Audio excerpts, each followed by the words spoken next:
మీరు కనుక నా ఛానల్ ఫస్ట్ టైం విజిట్ చేస్తుంటే ఇప్పుడు కింద ఉన్న red colour subscribe button click చేసి పక్కన వచ్చిన బెల్ ఐకాన్ ఆల్ అనే బెల్ ఐకాన్ క్లిక్ చేయండి ఫ్రెండ్స్. నేను నోటిఫికేషన్ ఎప్పటికప్పుడు పొందగలరు friends. Hi everybody, welcome to PR Academy channel and app. So now let us discuss about present RRB NTPC విడుదల చేసినటువంటి ఆ నోటిఫికేషన్కి సంబంధించి రీజనింగ్ పరంగా జనరల్గా ఆర్ఆర్బీలో జనరల్ ఇంటెలిజెన్స్ అండ్ రీజనింగ్ అనే సిలబస్ నుంచి వాడిచ్చినటువంటి సిలబస్లో ప్రతి టాపిక్ నుంచి ఈ మధ్యకాలం జరిగినటువంటి ఎన్టీపీసీల్లో అంటే previous year questions sir PYQs chapter వైజ్గా కొన్ని క్వశ్చన్స్ అనేవి మనం ఎక్స్ప్లెయిన్ చేసుకుందామండి. ఆ ఎక్స్ప్లెయిన్ చేసుకునే క్రమంలో మొదటిగా మనం ఆర్ఆర్బి ఎన్టీపీసీ సిలబస్లో one of the most important topic అండి వెర్బల్ ఎనాలజీ. వెర్బల్ ఎనాలజీ అండి. మనకి ఈ రీజనింగ్లో ఎనాలజీ ఫర్ వెర్బల్ అంటే ఇక్కడ చూడండి సార్, ఎనాలజీ అనేది మనకు రెండు రకాలు సార్. వెర్బల్లో ఎనాలజీ వస్తుంది, అట్ ద సేమ్ కాన్సెప్ట్లో నాన్ వెర్బల్లో కూడా ఎనాలజీ వస్తుందండి. నాన్ వెర్బల్లో ఎనాలజీ అనేది డయాగ్రామ్స్ ఇచ్చి ఆ డయాగ్రామ్స్ మధ్య ఎనాలజీ మీన్స్ కంపారిజన్ అండి. వాటి మధ్య పోలిక మనం పోల్చగలగాలి. అదే వెర్బల్ ఎనాలజీ అనే టాపిక్ అనేది వెర్బల్ రీజనింగ్లో 3 కాన్సెప్ట్స్లో మనకు వస్తుందండి. First one is the number analogy, నెంబర్లో ఆ ఎనాలజీ అనేది మనకు ఉంటుంది sir. And second one is the letter analogy, లెటర్లో ఎనాలజీ ఉంటుంది sir. And third one is the word analogy, వర్డ్స్లో ఎనాలజీ ఉంటుందండి. అయితే ఈ మూడింటిని కలిపి వెర్బల్ ఎనాలజీస్ అంటామండి. ఈ వెర్బల్ ఎనాలజీ అనేది one of the most important topic of the RRB NTPC అండి. ఈ ఆర్ఆర్బి ఎన్టీపీసీలో ప్రీవియస్గా ఈ టాపిక్ నుంచి ఇచ్చినటువంటి కొన్ని క్వశ్చన్స్ తీసుకొని వాటిని మీకు ఇక్కడ ఎక్స్ప్లెయిన్ చేయడం జరుగుతుందండి. ఈ ఎనాలజీ అనే టాపిక్ మీద మీకు పూర్తి అవగాహన రావాలి అంటే పిఆర్ అకాడమీ యాప్లో ఉన్నటువంటి రీజనింగ్లో ఉన్నటువంటి ప్రతి వీడియోలో మీరు జాగ్రత్తగా అబ్జర్వేషన్ చేస్తున్నట్లయితే ఈ టాపిక్స్ మీకు క్షుణ్ణంగా మీకు ఎక్స్ప్లెయిన్ చేయడం జరిగిందండి. ఆ టాపిక్స్ని ఎవరైతే యూజ్ చేసుకుంటారో వాళ్ళకి ఈ క్వశ్చన్స్ అనేది చేయడం ఇంకా ఈజీ అవుతుందండి. ప్లాన్ ప్రకారం సబ్జెక్ట్ వైజ్గా అనాలిసిస్ మీద ఇస్తున్నటువంటి క్వశ్చన్స్ ఏ రకంగా ఉంటున్నాయి అనేది ఆ యాప్లో మీకు రీజనింగ్ క్లాసెస్లో ఎక్స్ప్లెయిన్ చేయడం జరిగిందండి. ఆ క్లాసెస్ వింటే ఈ క్వశ్చన్స్ ఇంకా స్పీడ్గా మనం చేసుకునే అవకాశం ఉంటుందండి. ఎవరైనా సబ్స్క్రైబ్ చేసుకోని వాళ్ళు ఎవరైనా ఉంటే యాప్ని సబ్స్క్రైబ్ చేసుకోవడం ద్వారా ఈ టాపిక్స్ ఇంకా మీకు బాగా అర్థమయ్యే అవకాశం ఉంటుందండి. అయితే ఈ మధ్య కాలంలో ఆర్ఆర్బి ఎన్టీపీసీలో వెర్బల్ ఎనాలజీ అనే టాపిక్ నుంచి పీవైక్యూస్ అండి ప్రీవియస్ ఇయర్ క్వశ్చన్స్ ఏ రకంగా ఇచ్చాడనేది కొన్నింటిని మనం ఎక్స్ప్లెయిన్ చేసుకునే ప్రయత్నం చేద్దామండి. అయితే ఈ వెర్బల్ ఎనాలజీలో ఇస్తున్నటువంటి కాన్సెప్ట్స్ని మీరు జాగ్రత్తగా అబ్జర్వేషన్ చేసినట్లయితే ఆల్రెడీ మీకు నేను ఎక్స్ప్లెయిన్ చేయడం జరిగిందండి. వెర్బల్ ఎనాలజీ అనేది 3 టాపిక్స్ కింద మనకి వస్తుందండి వెర్బల్ రీజనింగ్లో. నెంబర్ ఎనాలజీ, నెంబర్స్లో ఎనాలజీ ఉంటుందండి. లెటర్ ఎనాలజీ, లెటర్స్లో ఎనాలజీ ఉంటుందండి. వర్డ్ ఎనాలజీ, వర్డ్స్లో ఎనాలజీ ఉంటుందండి. ఈ వర్డ్ ఎనాలజీ అనే టాపిక్ అనేది మీకు క్లియర్గా రావాలి అని అంటే జనరల్ అవేర్నెస్ మీద కొంత మీకు ఫోకస్ ఐడియా ఉండాలి. కరెంట్ అఫైర్స్ అవ్వచ్చండి, జనరల్ నాలెడ్జ్ అవ్వచ్చండి, జనరల్ అవేర్నెస్. దీనికి సంబంధించినటువంటి కొన్ని కాన్సెప్ట్స్ అన్ని అంటే ఫిజిక్స్, కెమిస్ట్రీ, బయాలజీ, సోషల్ వీటన్నిటి మీద కూడా అవగాహన ఉంటే రీజనింగ్లో వర్డ్ ఎనాలజీ అనే కాన్సెప్ట్కి సంబంధించినటువంటి కొన్ని క్వశ్చన్స్ అడగడం జరుగుతుందండి. ఈ క్వశ్చన్ వచ్చే ఆర్ఆర్బి ఎన్టీపీసీ 2020 డిసెంబర్ 28న జరిగిన మార్నింగ్ సిట్టింగ్లో ఈ క్వశ్చన్ అడగడం జరిగిందండి. 2020 ఆర్ఆర్బి ఎన్టీపీసీలో ఈ ప్రాబ్లం ఇచ్చాడు. వాడు ఇచ్చిన ప్రాబ్లం ఏంటి? ప్రాబ్లం ఒకసారి ఇక్కడ చదువుదామండి. Select the option that is related to third term in the same way as the second term is related to the first term. ఇక్కడ చూడండి వాడు ఇక్కడ ఏంటి ఇచ్చాడు అంటే select the option that is related to the third term అంటే third టర్మ్కి రిలేటెడ్గా ఉన్నటువంటి ఆప్షన్ని సెలెక్ట్ చేయమన్నాడండి. ఎలా? In the same way as the second term is related to the first term. So first టర్మ్కి second టర్మ్కి A relation అయితే ఉందో అదే రిలేషన్ అనుసరించి థర్డ్ టర్మ్కి సంబంధించినటువంటి సో ఫోర్త్ టర్మ్ని మనం ఆప్షన్స్ని పిక్ చేయమన్నాడండి. అయితే ఇక్కడ చూడండి సార్, వాడు ఇచ్చింది ఏంటి అని అంటే, సార్ ఫస్ట్ వన్ పెడియాట్రిక్స్. చూడండి sir, paediatrics children, paediatrics children. Sir one who studies in paediatrics. చూడండి సార్, ఇక్కడ చూడండి సార్, పెడియాట్రిక్స్ అంటే ఏంటంటే one who studies in children అంటే చిన్న పిల్లల వైద్య నిపుణుణ్ణి పెడియాట్రిక్స్ అని అంటారండి. చిన్న పిల్లల గురించి అధ్యయనం చేసే శాస్త్రాన్ని the study of children is called as paediatrics. So చిన్నపిల్లల గురించి అధ్యయనం చేసే శాస్త్రము పెడియాట్రిక్స్ అంటారండి ఇంగ్లీష్లో. Though the study of childrens అండి, the study of childrens is called paediatrics అండి. సో చిన్నపిల్లల గురించి అధ్యయనం చేసే శాస్త్రాన్ని పెడియాట్రిక్స్ అంటారు. మరి న్యూరాలజీ, న్యూరాలజీ అంటే ఏంటి? న్యూరాలజీ అంటే దేని గురించి అధ్యయనం చేసే శాస్త్రము అంటే కింద ఆప్షన్స్ ఇచ్చాడండి. First one is the heart, option A heart, option B brain, option C eyes, option D veins అండి. సార్ వీటి గురించి మీరు ఆలోచన చేయాలి. న్యూరాలజీ అనేది దేని గురించి అధ్యయనం చేసే శాస్త్రము అనేది మనకి ఇక్కడ ఇచ్చాడండి. సార్ జనరల్గా న్యూరాలజీ అనేది దేని గురించి అధ్యయనం చేసే శాస్త్రం అంటే the study of nerve system, central nerve system అండి. The study of central nerve system includes, ఆ నర్వ్ సిస్టంలో ఇన్క్లూడ్ అయినవి ఏంటి అని అంటే brain and spinal cord and peripheral nerves system అండి. సో ఇక్కడ చూడండి sir, the study of nerve system దాన్నే మనం ఏంటంటామంటే న్యూరాలజీ అంటామండి. ఈ నర్వ్స్లో ఇన్క్లూడ్ అయి ఉన్నటువంటి పార్ట్స్ ఏంటంటే బ్రెయిన్ ఒకటి, స్పైనల్ కార్డ్ ఒకటి, పెరిఫరల్ నర్వ్ సిస్టమ్ ఒకటి. వీటన్నిటి గురించి అధ్యయనం చేసే శాస్త్రాన్ని న్యూరాలజీ అంటాము. డైరెక్ట్గా నర్వ్స్ ఇస్తే నర్వ్స్ మీరు పెట్టుకోవచ్చు, నర్వ్స్ అనే ఆప్షన్ లేదండి. అయితే ఇక్కడ చూడండి సార్, వీటన్నిటి గురించి జనరల్గా ఆన్సర్ ఇక్కడ నర్వ్స్ లేదు కాబట్టి ఆ నర్వ్ సిస్టంలో ఇన్క్లూడ్ అయి ఉన్నటువంటి పార్ట్స్ ఏంటి అంటే బ్రెయిన్. బ్రెయిన్ అనేది centre of the nerve system అండి. ఆ నర్వ్ సిస్టంలో ఒక సెంటర్గా మనకు పనిచేస్తుందండి. బ్రెయిన్ ఒకటండి, స్పైనల్ కార్డ్ ఒకటండి, పెరిఫరల్ సెంటర్స్ నర్వ్ సిస్టమ్ అని అంటారండి. సో వీటన్నిటి గురించి అధ్యయనం చేసే శాస్త్రాన్ని న్యూరాలజీ అంటాము. జనరల్గా కరెక్ట్గా చెప్పాలి అని అనుకుంటే sir the study of nerves is also known as neurology. Neurology. అయితే ఇక్కడ చూడండి సార్, ఆ నర్వ్స్ అనేది లేదు కాబట్టి బ్రెయిన్ అనే దాన్ని మనం ఇక్కడ ఆన్సర్గా తీసుకోవచ్చు. సార్ జనరల్గా హార్ట్ గురించి అధ్యయనం చేసే శాస్త్రం ఏంటంటే కార్డియాలజీ. హార్ట్ గురించి అధ్యయనం చేసే శాస్త్రాన్ని కార్డియాలజీ అంటామండి. కార్డియాలజీ అంటే sir the study of heart. The study of heart అంటే కార్డియాలజీ వస్తుందండి. ది స్టడీ ఆఫ్ హార్ట్ అంటే కార్డియాలజీ వస్తుందండి. The study of eyes ophthalmology అంటామండి. Ophthalmology, the study of eyes అండి. ఆప్థమాలజీ కన్నుల గురించి అధ్యయనం చేసే శాస్త్రాన్ని ఆప్థమాలజీ అంటామండి. The study of veins angiology అంటామండి. The study of veins angiology.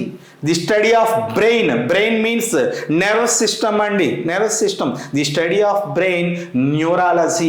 So న్యూరాలజీకి ఉన్నటువంటి రిలేషన్ ఏంటి అంటే బ్రెయిన్ సార్. సో బ్రెయిన్ అనే ఆప్షన్ బిలో ఉంది కాబట్టి ఆప్షన్ బిని మీరు తీసుకోవాలి. సార్ మీరు వర్డ్ అనాలజీ ప్రిపేర్ అయ్యేటప్పుడు చాలా యాక్యురేట్గా ఉండాలి. ఆ ఆప్షన్స్ గురించి కూడా కొద్దిగా మీరు తెలుసుకొని ఉండాలి. మీరు జాగ్రత్తగా రిలేషన్ ఏంటి అంటే వీటన్నిటి గురించి తెలిసినా తెలియకపోయినా ఇన్ కేస్ వీటి మీద ఎప్పుడైనా క్వశ్చన్ అడిగితే చేసే విధానం కోసం మీకు ఈ ఆప్షన్స్ చెప్పడం జరిగిందండి. జనరల్గా వాడు ఏంటి ఇచ్చాడంటే పిడియాట్రిక్స్ చిల్డ్రన్కి సంబంధించిందంట అండి. సో చిన్న పిల్లల గురించి అధ్యయనం చేసే శాస్త్రం అండి, the study of children. So the study of children అంటే ఏంటి అని అంటే పిడియాట్రిక్స్. చిన్నపిల్లల గురించి అధ్యయనం చేసే శాస్త్రం ఏంటంటే పీడియాట్రిక్స్ అని. మరి న్యూరాలజీ అంటే ఏంటి? న్యూరాలజీ దేని గురించి అధ్యయనం చేస్తుందంటే నర్వస్ సిస్టమ్ అని. సో ఆ నర్వస్ సిస్టంలో ఇంక్లూడ్ అయినటువంటి పార్ట్స్ ఏంటి అంటే brain, spinal cord, peripheral nervous system అండి. సో కాబట్టి ఇక్కడ బ్రెయిన్ అనే ఆప్షన్ ఇచ్చాడు, బ్రెయిన్ తీసుకోండి. అది డైరెక్ట్గా నర్వస్ ఇస్తే ప్రాబ్లం లేదండి, అది ఇవ్వలేదు కాబట్టి ఇక్కడ బ్రెయిన్ అనేది ఆన్సర్ అవుతుందండి. న్యూరాలజీకి రిలేటెడ్గా ఉన్నటువంటి ఆప్షన్ ఏంటంటే బ్రెయిన్. సార్ ఇది వర్డ్ ఎనాలజీకి సంబంధించినటువంటి కాన్సెప్ట్ అండి. సార్ ఇదే రకంగా ఈ వెర్బల్ ఎనాలజీస్లో వర్డ్తో పాటు లెటర్ నెంబర్ అనేది కూడా ఇస్తూ ఉంటాడండి. అయితే ఈ మధ్యకాలం ఎగ్జామినేషన్లో ఇచ్చినటువంటి మరికొన్ని PYQ క్వశ్చన్స్ మనం ఇక్కడ ఎక్స్ప్లెయిన్ చేద్దామండి. నెక్స్ట్ వన్ ఇక్కడ క్వశ్చన్ చూడండి sir. Select the option that is related to the third letter cluster in the same way as the second letter cluster is related to the first letter cluster. చూడండి sir, first letter cluster నుంచి second letter క్లస్టర్కి ఏ relation అయితే ఉందో third letter cluster నుంచి fourth letter క్లస్టర్ని అదే రకంగా మీరు ఎంచుకోండి, pick చేయండి అని మన క్వశ్చన్ ఇచ్చాడు. అంటే ఒకటి నుంచి రెండో దానికి ఏ రిలేషన్ అయితే కొనసాగుతూ ఉందో సార్ ఇక్కడ థర్డ్ నుంచి ఫోర్త్కి అదే రిలేషన్ మనం ఇక్కడ కొనసాగించాలా. ఇక్కడ చూడండి సార్, ఇది మనకి లెటర్ ఎనాలజీకి సంబంధించిందండి. ఫస్ట్ ఇచ్చిన ప్రాబ్లం అనేది వర్డ్ ఎనాలజీకి సంబంధించిందండి. ఇప్పుడు మనకి లెటర్ ఎనాలజీకి సంబంధించినటువంటి క్వశ్చన్. సార్ ఈ క్వశ్చన్ వచ్చి RRB NTPC 2020 డిసెంబర్ 28న జరిగిన మార్నింగ్ సిట్టింగ్లోనే అడగడం జరిగింది. సేమ్ సార్ ఇక్కడ మీకు ఇవ్వడం కూడా జరుగుతున్నదండి. సార్ ఇక్కడ ఎందుకు మీకు ఈ కాన్సెప్ట్ ఇస్తున్నాము అని అంటే సార్ ప్రీవియస్ ఇయర్లో ఇచ్చినటువంటి క్వశ్చన్స్ మనం చేయగలిగితే కొద్ది కాన్ఫిడెంట్ పెరుగుతుంది. దీని గురించి మీకు పూర్తి సమాచారం కావాలంటే PR అకాడమీ యాప్లో ఉన్నటువంటి రీజనింగ్ సబ్జెక్ట్లో ఉన్న ప్రతి టాపిక్ని మీరు వీడియోస్ రూపంలో పొందుపరచడం జరిగిందండి. సో వాటిని మీరు యూజ్ చేసుకుంటే ఇంకా స్పీడ్గా మనం చేసుకునే అవకాశం ఉంటుంది. ఎనీవే ఈ క్వశ్చన్కి వద్దామండి. సార్ ఇక్కడ చూడండి సార్, ఫస్ట్ ఆఫ్ ఆల్ మనకి ఇక్కడ ఇచ్చింది ఏంటి అంటే RAMO ఇచ్చాడండి, SCPS. సార్ ఈ రకంగా ఇచ్చి థర్డ్ వన్ ఇచ్చాడు ఏంటంటే VXMJ. ఇది మనకి ఏంటవుతుందని మనకి క్వశ్చన్ అడిగాడు సార్. సార్ ఇప్పుడు ఈ క్వశ్చన్స్ మనం చేయాలంటే ఫస్ట్ ఆఫ్ ఆల్ మీకు ఒకటే నేర్పించానండి, లెటర్ ఎనాలజీ అవ్వచ్చు, లెటర్ సిరీస్ అవ్వచ్చు, 99% గ్యాప్. సార్ గ్యాప్ ఏ రకంగా మెయింటైన్ అవుతున్నది అనేది మనం ఇక్కడ అబ్జర్వేషన్ చేయాలి. సార్ గ్యాప్ ఏ రకంగా మెయింటైన్ అవుతుంది అనేది ఇక్కడ ఒకసారి అబ్జర్వేషన్ చేద్దామండి. సార్ ఇక్కడ చూడండి R18 సార్ 18 19 అయిందంటే +1, ఫస్ట్ +1 సార్. నెక్స్ట్ సార్ ఏ అంటే 1 సార్ 1 3 అయిందంటే +2, 1 3 అయిందంటే +2, ఫస్ట్ +1 అండి, next +2 sir. Next M13 sir 13 16 అయిందంటే +3, 15 19 అయిందంటే +4. సార్ ఇక్కడ మెయింటైన్ అవుతున్నటువంటి రూల్ ఏంటంటే +1 +2 +3 +4 ఈ లెటర్స్ యొక్క నెంబర్స్ రావాలి. సార్ వీటి గురించి నేను ఆ అకాడమీలో ఉన్నటువంటి ఆ యాప్లో ఉన్నటువంటి రీజనింగ్ క్లాస్లో ఆల్ఫాబెట్ టెస్ట్ అనే కాన్సెప్ట్లోని letter series, letter analogy, letter argument అనే టాపిక్ చెప్పేటప్పుడు ఈ లెటర్స్ గురించి మీకు ఎక్స్ప్లెయిన్ చేయడం జరిగిందండి. వీటి యొక్క నెంబర్స్ వస్తే మీరు ఈజీగా ఇవి చేసుకోవచ్చు. సేమ్ కాన్సెప్ట్ అండి, ఇక్కడ కూడా అదే రూల్ అప్లై చేయాలి. సార్ ఫస్ట్ +1 22 +1 23 W సార్, 24 + 2 26 అంటే Z sir. Next one sir 13 + 3 16 అంటే P సార్. నెక్స్ట్ 10 + 4 14 అంటే N సార్. సో WZPN అనే ఆప్షన్ అనేది ఆన్సర్ అవుతుందండి. సో WZPN అనే ఆప్షన్ సిలో ఉంది. ఆప్షన్ సిని మీరు ఇక్కడ ఆన్సర్గా తీసుకోండి. ఏ లేదు సార్, లెటర్ ఎనాలజీలో మ్యాక్సిమం ప్రాబ్లమ్స్ అనేవి రీజన్ అంటే గ్యాప్ మాత్రమే ఉంటాయి. సార్ రీజన్లో ఆ ప్రాబ్లం లేనప్పుడు, ఆ గ్యాప్లో లేనప్పుడు లాజిక్లు చూడాలి. అవి ఏంటనేది ఆ టాపిక్లో మీకు అర్థమవుతుందండి.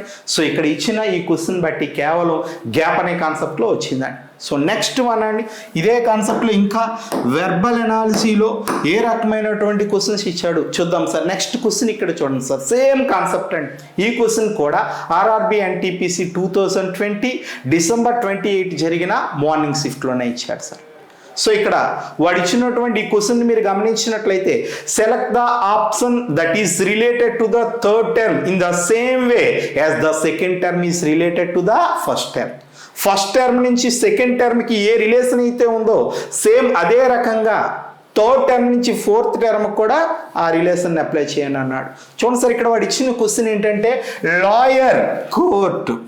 సార్ ఇక్కడ కోలం పడాలి. Lawyer court, first term lawyer sir, court. Lawyer అనేవాడు పర్సన్ అండి. లాయర్ అనే పర్సన్ ఉండే చోటు కోర్టు అండి. కోర్టులో లాయర్ ఉంటాడు. సో లాయర్ అనేవాడు ఓ పర్సన్ సార్. ఆ పర్సన్ ఎక్కడ ఉన్నాడు అని అంటే కోర్టులో ఉన్నాడు. లాయర్ అనేవాడు ఎప్పుడు కోర్టులో ఉంటాడు సార్. మరి కోర్టుకి రిలేటెడ్ లాయర్ సార్. మరి బ్యూటీషియన్ ఎక్కడ ఉంటారు? బ్యూటీ పార్లర్లో. బ్యూటీ పార్లర్ అంటామండి. ఆ బ్యూటీ పార్లర్ అనే ఆప్షన్ బిలో ఉంది. ఆప్షన్ బిని మీరు ఇక్కడ ఆన్సర్గా తీసుకోవాలి. వర్డ్ ఎనాలజీ సార్, పోలిక. గమనించండి, షిప్లో ఉన్నటువంటి వాళ్ళు షిప్ క్రూ ఉంటాడండి. కెప్టెన్, క్రూ, వీళ్ళు షిప్లో ఉంటారు. కానీ ఇక్కడ బ్యూటీషియన్ ఇచ్చాడు. బ్యూటీషియన్ అనేవాడు ఎక్కడ ఉంటాడు? బ్యూటీ పార్లర్లో. ఆ ప్లేస్ బ్యూటీ పార్లర్, సింపుల్గా పార్లర్ అంటాం. క్లాస్లో ఉండేటోళ్ళు టీచరు, స్టూడెంట్స్ ఉంటారండి. హౌస్లో ఉండేటోళ్ళు వ్యక్తులండి, మెన్, ఉమెన్ ఉంటారండి. కానీ ఇక్కడ బ్యూటీషియన్ అనేవాడు ఎక్కడ ఉంటాడంటే పార్లర్. సో వాటి మధ్య రిలేషన్ అండి సార్. లాయర్ అనేవాడు కోర్టులో ఉంటాడు. బ్యూటీషియన్ అనేవాడు పార్లర్లో ఉంటాడు. ఇది మనకు ఆన్సర్. ఇది కూడా అదే కాన్సెప్ట్లో మనకి ఇక్కడ ఇచ్చాడు. సో ఇంకా మనకి ఎనాలజీస్ అనే కాన్సెప్ట్లో ఇచ్చినటువంటి మరికొన్ని క్వశ్చన్స్ని మనం ఇక్కడ అబ్జర్వేషన్ చేద్దాం. ఇక్కడ ఈ క్వశ్చన్ కూడా ఒకసారి గమనించండి sir. In the following question select the related words from the given alternatives. అంటే కింద ఇచ్చినటువంటి ఆల్టర్నేటివ్ నుంచి ఖచ్చితమైనటువంటి రిలేషన్ ఉన్నటువంటి వర్డ్ని సెలెక్ట్ చేయండి అని మనకి ఇక్కడ ఇచ్చాడండి సార్. ఇక్కడ ఏ రకంగా ఈ క్వశ్చన్ కూడా చూడండి sir, previous RRB NTPC question sir. ఆ క్వశ్చన్ ఒకసారి మీరు అబ్జర్వేషన్ చేయండి sir. Sir first writer, pen. ఆలోచన చేయాలి సార్, వాళ్ళ మధ్య ఉన్నటువంటి రిలేషన్. అదే రిలేషన్ని ఇక్కడ దీనికి అప్లై చేయాలి. Writer, pen. రైటర్ అనేవాడు తెలుగులో రచయిత అంటామండి. సో ఈ రచయిత రచనలు చేసేవాడు పెన్ను ఉపయోగించి రచయితలు అంటే రచనలు రాస్తాడు సార్. సో రైటర్ ఉపయోగించే వస్తువు ఏంటి అంటే పెన్ సార్. ఎందుకంటే రైటర్ అనేవాడు రచయిత సార్. ఆ రచించే వ్యక్తి అనేవాడు రచనలు చేస్తాడు. దేంతో రచిస్తాడు అని అంటే పెన్నుతో సార్. అర్థమవుతుంది సార్. మరి టైలర్ అనేవాడు ఏం చేస్తాడు? స్టిచ్చింగ్ చేస్తాడండి. ఆ స్టిచ్చింగ్ దేంతో చేస్తాడంటే నీడిల్తో స్టిచ్ చేస్తాడండి. సో రైటర్కి పెన్ ఏ రకంగా రిలేటెడ్గా ఉంటుందో టైలర్కి నీడిల్ ఆ రకంగా రిలేటెడ్గా ఉంటుంది. చూడండి సార్, ఆ రచయిత అనేవాడు పెన్నుతో రచనలు చేస్తాడు. టైలర్ అనేవాడు నీడిల్తో స్టిచ్చెస్ చేస్తాడండి. స్టిచ్చెస్ చేయడానికి ఉపయోగపడేది నీడిల్, స్కాపెల్ కాదండి. స్కాపెల్ అంటే పెన్నులు మిషన్, అది మనకి టైలర్ యూజ్ చేసినటువంటిది కాదు. యాక్స్ అంటే గొడ్డలి, సా అంటే రంపము, ఇవేవి కాదు సార్. సో సా రంపాన్ని టైలర్ యూజ్ చేయడు, యాక్స్ గొడ్డలి యూజ్ చేయడు, స్కాల్పల్ యూజ్ చేయడు. సో నీడిల్ అనే దాన్ని యూజ్ చేస్తాడు. సో ఇక్కడ ఉన్నటువంటి కరెక్ట్ రిలేషన్లో వచ్చినటువంటి వర్డ్ని సెలెక్ట్ చేయమన్నాడు. ఆ వర్డ్ ఏంటంటే నీడిల్ సార్. సో ఇది కూడా వర్డ్ ఎనాలజీ, ఇది వెర్బల్ ఎనాలజీలో వస్తుందండి. ఇది కూడా previous RRB NTPC bit sir. So next ఇంకా ఈ కాన్సెప్ట్లో మీరు గమనించినట్లయితే సో చూడండి sir, select the option that is related to the third number in the same way as the second number is related to the first number. First number నుంచి second నెంబర్కి ఏ రకమైనటువంటి relation ఉంటుందో థర్డ్ నెంబర్ నుంచి fourth number కూడా అదే relation అనుసరించి కనిపెట్టండి అని మనకు క్వశ్చన్ ఇచ్చాడండి సార్. మీరు గమనించండి, ఇది నెంబర్ ఎనాలజీ. చూడండి సార్, ఈ ఎనాలజీలో 3 రకాల కాన్సెప్ట్లు కూడా మీకు కవర్ చేయడం జరిగింది. సో ఫస్ట్ మనం వర్డ్ ఎనాలజీ గురించి చూసామండి, లెటర్ ఎనాలజీ గురించి చూసామండి, నెంబర్ ఎనాలజీ. సార్ నెంబర్ ఎనాలజీలో మ్యాక్సిమం వాడు ఏంటి ఇచ్చాడు? మొదటి రెండింటి మధ్య ఉన్నటువంటి రిలేషన్ ఏంటి? 2111 అంట సార్. అయితే మనకి నెక్స్ట్ 31 డాష్ అని మనకి ఇక్కడ ఇచ్చాడు సార్. మనకి ఎనాలిసిలో ఫస్ట్ ఆఫ్ ఆల్ ఆన్సర్ వచ్చినా రాకపోయినా స్క్వేర్ క్యూబ్ అనే కాన్సెప్ట్ చూడాలని మీకు చెప్పాను సార్. ఇక్కడ స్క్వేర్ క్యూబ్ అనే కాన్సెప్ట్ 5 స్క్వేర్ మైనస్ 4 అనుకుంటే ఇక్కడ 6 స్క్వేర్ మైనస్ 5 అంటే స్క్వేర్ క్యూబులకి దగ్గరగా ఏటి లేవండి. +1 కానీ +2 కానీ స్క్వేర్లో కానీ క్యూబుల్లో కానీ లేవు. ఎప్పుడైతే అవి లేవో ఆ లేనప్పుడు నెక్స్ట్ కాన్సెప్ట్ మనకి ఏంటంటే మ్యాథమెటికల్ ఆపరేషన్స్ అండి.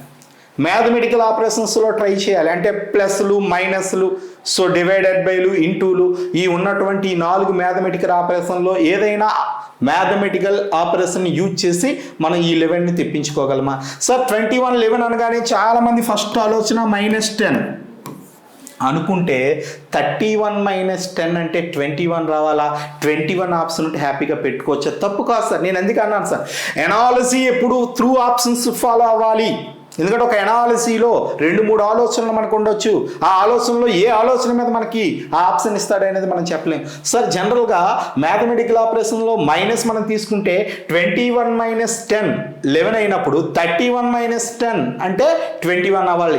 21 ఆప్షన్లో లేదు కాబట్టి ఈ ఆలోచన అనేది కరెక్ట్ కాదు సార్. సో కాబట్టి నెక్స్ట్ ఇంకేదైనా ఆలోచన ఉందా అనేది మనం ఇక్కడ తీసుకోవాలండి.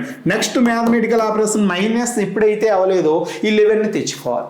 మరి ఇప్పుడు ఇక్కడ చూడండి సార్, 11ని తెచ్చుకోవాలంటే దీన్ని బై 2 చేస్తే 11 వస్తుందా అంటే రాదు సార్. కానీ దీనికి 1 కలిపి బై 2 చేస్తే 11 వస్తుంది. మరి ఆ రకంగా మ్యాథమెటికల్ ఆపరేషన్లో 21 + 1 అంటే 22, 22/2 అంటే ఇక్కడ ఎంత వస్తుందంటే 11 వస్తుందండి. చూడండి సార్, 22/2 అంటే 11, 2 11 సార్ 22, 11 ఎలా వచ్చింది అనుకుందాం. సేమ్ ఈ 31ని కూడా సార్ దీన్ని +1 చేసి బై 2 చేశాడు కాబట్టి 31 + 1/2 చేసి చూద్దాం. ఈ ఆప్షన్ ఉంటేనే ఈ ఆలోచన రైట్ అండి. మరి ఇప్పుడు 32/2 అంటే 216లో పోతుందండి. సో కాబట్టి ఇక్కడ రిలేటెడ్గా 16 అనే ఆప్షన్ ఉందా లేదా చూస్తే 16 ఉంది sir. So option B answer అండి. సార్ ఇక్కడ రీజన్ ఏంటంటే మ్యాథమెటికల్ ఆపరేషన్స్ దీనికి ఒక స్ట్రక్చర్ ఉంటుందండి. ఆ స్ట్రక్చర్ బట్టి మీరు ఫాలో అయితే ప్రాబ్లం తక్కువ టైంలో మనం చేసుకోవచ్చు. సరే ఇక్కడ దీనికి +1 చేసి బై 2 చేస్తే 11 వచ్చింది. దీనికి కూడా +1 చేసి బై 2 చేస్తే 16 వస్తుంది. ఆ 16 అనే ఆప్షన్ బిలో ఉందండి. సో ఆప్షన్ బిని మీరు ఇక్కడ ఆన్సర్గా రాసుకోవచ్చు. ఆ స్ట్రక్చర్ ఏంటి, దాన్ని ఏ రకంగా చేయాలనేది సబ్జెక్ట్ జాగ్రత్తగా ప్రాక్టీస్ చేసుకుంటే మీకు ప్రాబ్లం చాలా ఈజీ అవుతుందండి. ఓకే, ఈ రకంగా మనం ఈ ప్రాబ్లమ్స్ మనం చేసుకున్నట్లయితే సార్ మనకి ఈజీ అవుతాయండి. ఇవి ఎనాలజీ అనే కాన్సెప్ట్లో వచ్చినటువంటి ప్రాబ్లమ్స్ అండి. సో ఈ టాపిక్ నుంచి కొన్ని ప్రీవియస్ క్వశ్చన్స్ డిస్కస్ చేసాం సార్. సో వీటిని జాగ్రత్తగా ఉపయోగించుకొని ప్రాక్టీస్ అవుతారని ఆశిస్తున్నాం. Okay, thank you sir. Hi friends, మీరు ఇక్కడ నా ఛానల్ ఫస్ట్ టైం విజిట్ చేస్తుంటే ఇప్పుడే కింద ఉంటుంది red colour subscribe button click చేయండి. పక్కన వచ్చేటువంటి బెల్ ఐకాన్ క్లిక్ చేస్తే నేను అందించే లేటెస్ట్ అప్డేట్ మీరు ఎప్పటికప్పుడు నోటిఫికేషన్ ద్వారా అయితే పొందగలరు ఫ్రెండ్స్. అలాగే నా యాప్ని కూడా డౌన్లోడ్ చేయండి ఫ్రెండ్స్. Thank you.